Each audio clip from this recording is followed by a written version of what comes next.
All right, everyone, welcome back to week 5 of our gaming challenge. And outside of myself, everyone else is on a pretty good heater right now. So 3 weeks in a row in the winning side, we were 10-8 last week with a plus 1.25 units. And then moreover from that, Stone and Jamie are Stone's in first place because of units, but both are tied with 14 wins. Stone's 14-7, Jamie's 14-8, and I'm the exact opposite of that, which is 8-14. So they're definitely carrying us. But if you've been betting with us, you've been winning, and we're here to keep the streak alive. So I'll pass it over to our leader, Stone. Any comments? I kind of said this last week, but I'm in the lead, but it doesn't feel like I'm in the lead. Jamie has 5 player picks this week, which he had 4 last week. I don't know how I'm possibly keeping up right now, but I am 4-0 in TDs. I'm gonna try and keep that streak going this week too. Yeah, so Jamie's doing the 2023 playbook on us. He's going to have 7 picks this week. Jamie, any comments for that? Yeah, if it's not broke, don't fix it, man. Just like keep it rolling. I think a lot of it is I do some good statistical work, fade those bad run defenses. I mean, I don't like to pick running backs on bad teams. So that's the one thing. I do pick running backs a lot, but there's not a whole bunch of bad teams where I pick the running backs. So there is a strategy. I'm not just running back heavy. But hopefully, if I can stack this more, you might see some. You might see some other picks besides running backs. There's only so many I can pick. There's only 5 bottom 5 defenses. So can't fade them all. So at the end of this week, we'll be 25% through the season.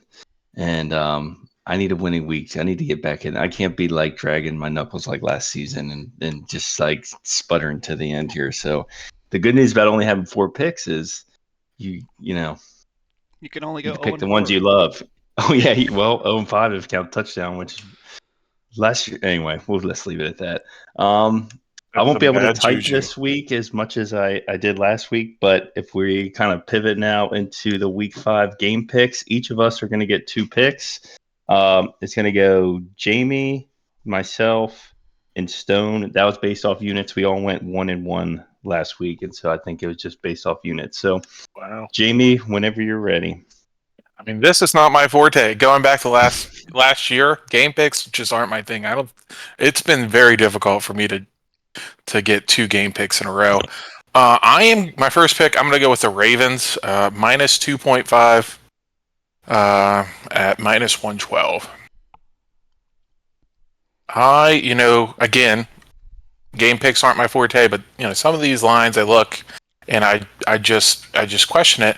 The Ravens just destroyed the Bills, and the Bengals have one of, if not the worst rushing defense in the league. I have no idea how they think this line is going to be close. Yeah, I think it's just these division games are always so weird. So I think they're accounting for that, but yeah, I don't see how the Bengals win this. Yeah, I had this over on my card, but I'm not gonna play it for my first pick. The one that I'm gonna hold on. The one I'm gonna pick here is Buffalo, Texas over 47. I think both teams could score. I think it could get unhinged a little bit, and that's where I'm at. I'm gonna mute myself for a second. Go ahead. Go ahead, Stone. That's a good pick. I had that. It wasn't one of my first picks I had, but it was on my list as a backup, so I like that as well. But the first game I'm gonna pick, I rode this team a lot for overs last year, but the Colts Jacksonville over 46 at minus 108. Both teams have bad defenses. I think that's a good formula for points scored, and I think these division games can either be really like tight, close games, or they can be like just crazy like wild games too. So 46 minus 108, I think it's a good line. You never know with Anthony Richardson, man. I mean, I he could think go I ballistic feel better if Joe with Flacco Joe plays. Flacco. Yeah, but I still yeah, whatever. The Jacks have been looking better recently too. Finally gotten their passing game off the ground, so that should definitely help with the over. I am going to go in a little different direction. I'm going to go with an under I want to do the Giants Seahawks under 42.5. That's at minus 108. The Giants average 15 points a game, so that gives the Seahawks 27 points to play with and still be on the under. They're not going to have neighbors. Devin Singletary's out, so it's literally Daniel Jones versus the Seahawks, and I don't think he's scoring more than 15 again. What was that? What was that line again? I like that. 42.5.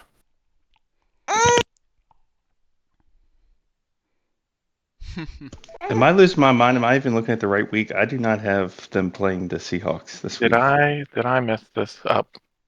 I got. Right? I thought the 40. No, I might have been. the 49ers are playing the Seahawks Thursday night. Oh, that's why it was. I was like, how did I get this line already if it's next week? Yeah. Okay, yeah, no, I must have looked too far, scrolled too far ahead for that. Well, let's double check. Well, no, that's No, what yeah, they're losers do. They pick Sunday at picks like 4:25. They play this week. Yeah. All right, Scared me there for a second. No, I did. Yeah, I had the Thursday night game on this. I got to fix all my spreadsheets. So my second pick, I'm going to pick the hottest offense in the league. Let's get it. Washington Commanders over 2.5 touchdowns. Now the over for their team total is 23.5. Not taking that. I'm taking 2.5 touchdowns. That's minus 120. A little bit of chalk there, but they've hit this 3 out of 4 games outside of the one where they kicked 5 field goals. So that's where we're at with that. Yeah, I had this game on my list, but for a different reason. I was gonna do the under on this game if I had gotten sniped. But that doesn't mean Washington can't score 2.5 and still keep it under. Just like the Giants average 15, the Browns average 14 a game. So, and the Commanders have been very hot. They're hot. I finally got to watch it. It was great. All right, I'm going with another over for this last game. LA Rams versus Green Bay over 49 at minus 108. Rams defense is pretty bad. Green Bay's defense hasn't looked super good, and I think they can both put up points in this game. So minus 108 at 49. Over 49. Yeah, it's going to be a shootout. Last week, Green Bay went crazy. And Green Bay is just waiting to explode, I feel like. And the Rams are going to have to throw it a bunch to keep up. Yeah, I had this one. I was going to go back to the well. The only thing I have a positive record on is overs, so I looked at a lot of overs this week. Overs bounced back last week as well. But I think that's going to close us out for the game side. So now this one is the one that people seem to be making their money with. Jamie, well, interestingly enough, Stone was 2-0, and actually by units is going to get to pick first. Jamie's going to pick second, and then I'm going to pick last. I'm glad I get to go first.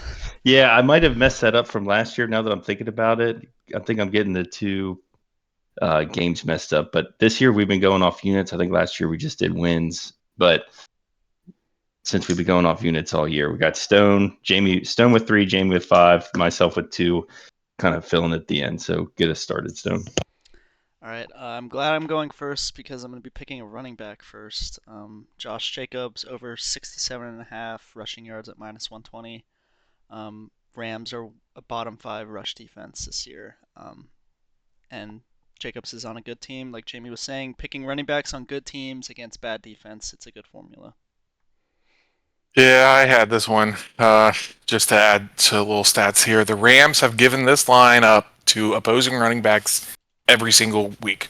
They are the worst rated run D at this present week. And with Jordan Love back, I think it's just another factor for the Rams defense to consider that will open up holes for Josh Jacobs. So that hurts a little bit.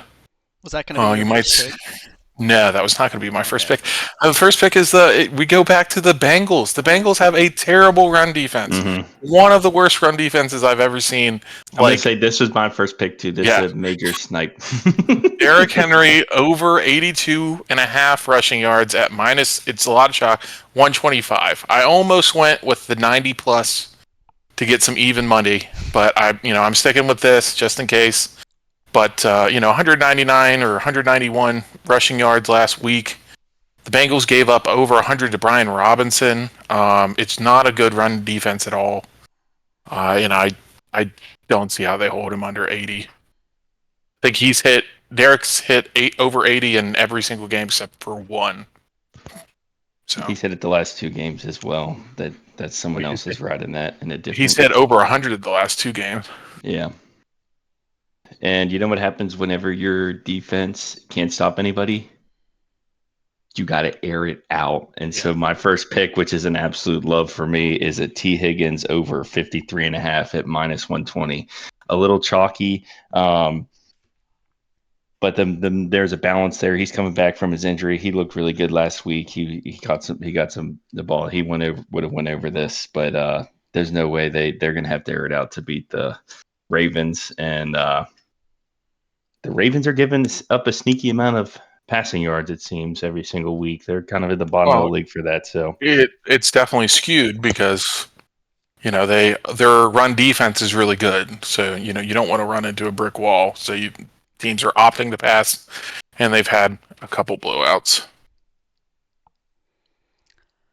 All right. Coming back to me, I'm gonna pick Amari Cooper over 54.5 receiving yards at minus 120. The Commanders are on fire, but their defense is still pretty bad. And their pass defense specifically is pretty bad. I think Cleveland will be able to get some points on the board, and I think Amari Cooper has been the main guy for Deshaun Watson, and there's been some trade rumors, so they might give him some more targets, make him look a little better, get some more value on that trade in a couple weeks if that happens. Yeah, I think the Commanders' defense has kind of been overlooked these last couple weeks because they won. But they've definitely given up a ton of yards. And it seems to be a bend don't break defense. If the opposing team wants to get 5 yards, 7 yards a pop, we're going to let them happen until they get into the red zone. They try to hold them to a field goal. So I could definitely see this. And our cornerbacks are not good. yeah, and I go off to what Jamie said. I think that if the offense wasn't scoring, this defense would look like horrific. Like they are spending a lot of time on the sideline. They're not having when they go out there, they normally have a lead or coming off a win, or excuse me, a score, and so that has helped them out a ton. So with my time now, I'm going to do one thing. I'm going to eat crow on the Commanders because I picked their under for the future. I'm just going to go ahead and say, that's not going to hit. 6.5. I mean, they already have 3, and they look like they could win this game. So 4 in the first 5 weeks, maybe even 3 in the first 5 weeks doesn't look good for that over or that under on their season win. So I'm just going to call that one a loss already. Very surprised with them.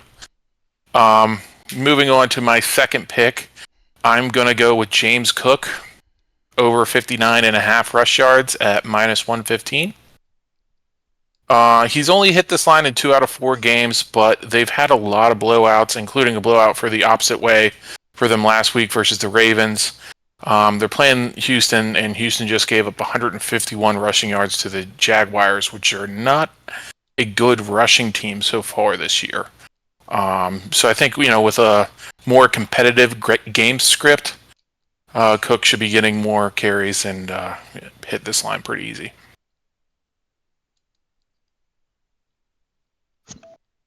All right, that means it comes back to me, and with the Derrick Henry line off the board and the T. Higgins off the board, I'm gonna go back. I've been falling in love with wide receiver picks all season. I'm only 2-5 on them, so it always worries me. But I see these numbers, and I just think that this is a good opportunity number.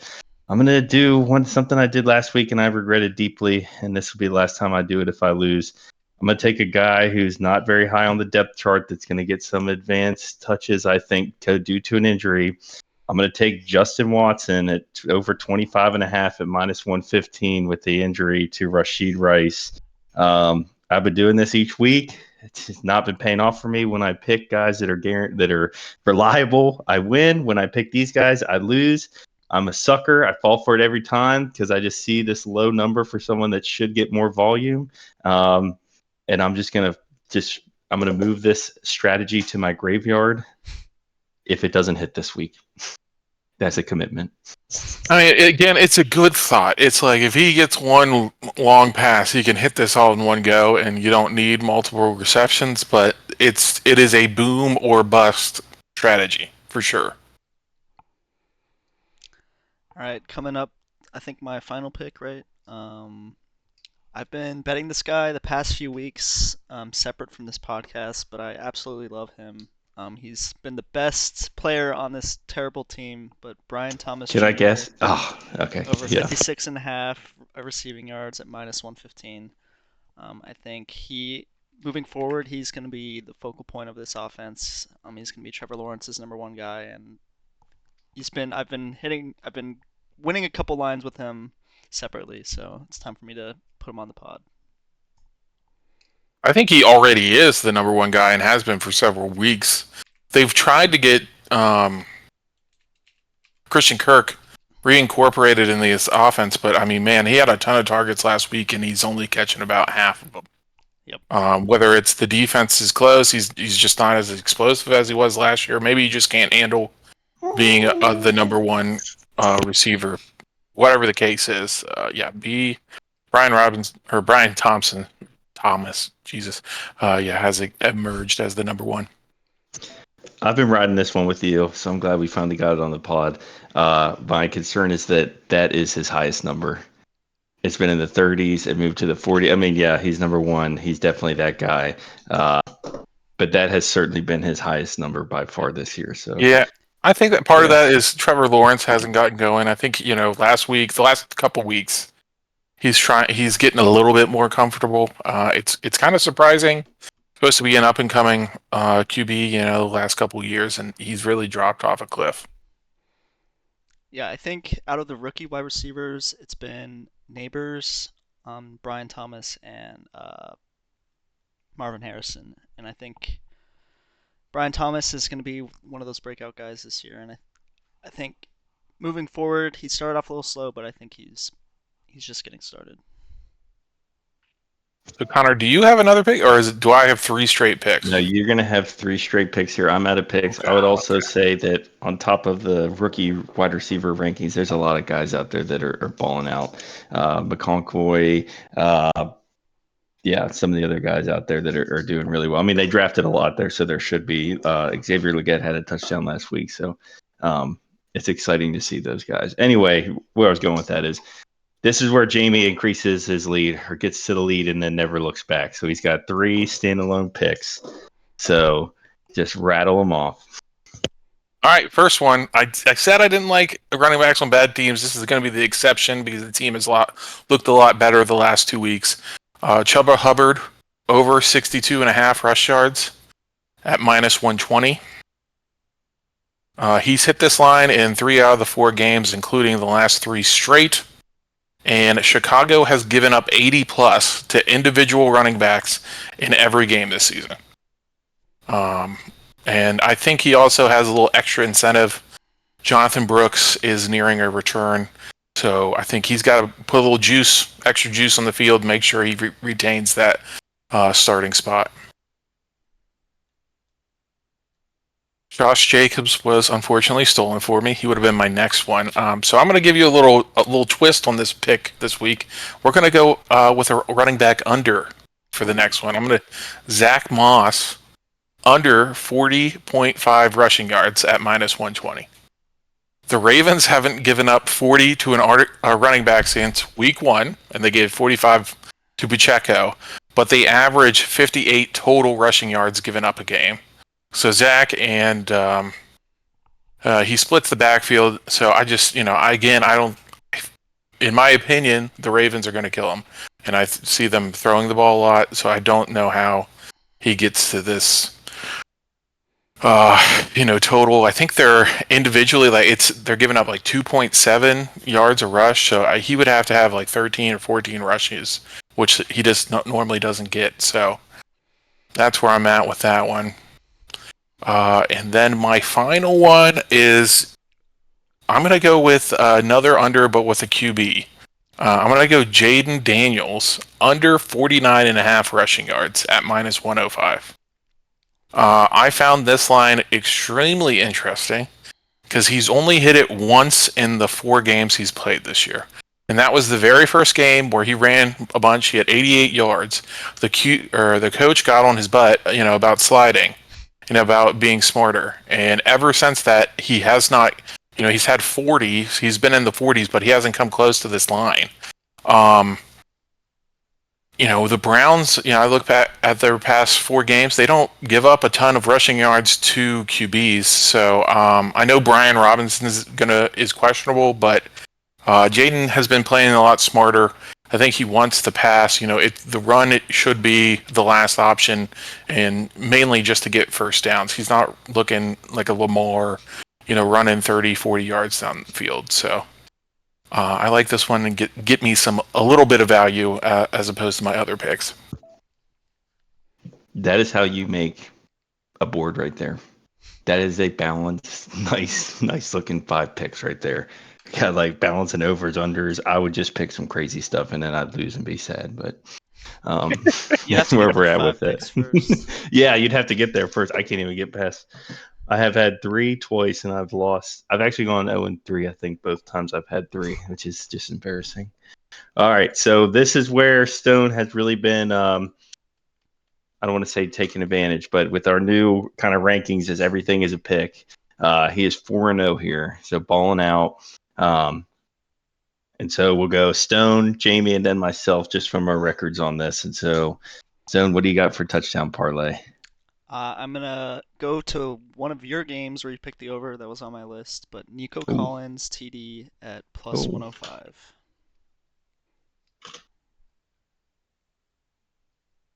Yeah, he was on my list last week as an alternative, and I didn't get to use him because I picked Kamara. But yes, excellent choice. Mm-hmm. He's a monster this year. I'm going to go with, I got like 4 on the board. Who do I want? Who would I want? I think I'm going to go with Dontavian Wicks and get a little bit of value here. Whoa. He's at plus 140. Just, a little out of left field, but no Christian Watson, no Romeo Dubs. He had 13 targets and 2 touchdowns last week. This is one of the games where the over-under is extremely high. There's got to be a lot of points. He's on my fantasy team this week, so he's gonna ball out. All right, I've picked some reaches in this so far this year. I was hoping that I could carry my streak from last season, but it has been absolutely cold. I got to be a little bit safer. And so with that, I'm going back to one of my overs as well. I'm taking James Cooks, and that's at plus 100 or 110. And so that's a 933 parlay, all in the positive. And we have been 2-1 each week. I have let us down once, or excuse me, 3 times, and the only other time Jamie has let us down. But I mean, 67% on the season, 8-4 on touchdown picks is remarkable, and we have been building up some equity with that. So, one of our better segments. Does anybody have any closing remarks or anything they want to add before we close it up for the first quarter of the season? Sure, I got a couple freebies. I mean, Oh, I looked at Brian Robinson, Chuba, and Jaden Daniels all for TDs. Brian Robinson's questionable, so I was a little wary about putting that one on the board. Maybe it getting voided out if he didn't play, just losing a pick. And then Dontavian Wicks, his receiving yards is 55.5. I think he had 73 last game, and again, Christian Washington, Romeo Dubs are going to be out. He had 13 targets last game. It should be a shootout. Ample opportunity for him to score a bunch or get a bunch of yardage at least. I had my backup touchdown pick was Eckler, kind of monitoring the situation at in Washington with yeah. B-Rob. Yeah, he practiced limited yesterday, so they're hopeful he can play. But how much faith do you put into that? And even if he does play, does he get the full workload? Yeah, and then Eckler came off a concussion protocol. I mean, it was one or the other. One of them's going to score. Um, anyway, that's all I got to say I don't know. about that. Jaden's been greedy, man. He pulls that thing close to the goal line. He's had a ton of those 2 yard rushes with on that option. I also have him in fantasy, and I love it when he does that. Yeah, I'm trying to trade for him, but that's not gonna get. Who wants to trade him away? He's like the number one fantasy quarterback. Oh yeah, he's part of the reason I'm 4-0 in that league. Ooh. All right, we're going to try to carry this, make it 4 weeks in a row of winning, and then close out the first quarter of the season with positive units. Get a couple views a week. So if you're betting with us, you're winning. If you're betting with those two guys, you're winning a lot.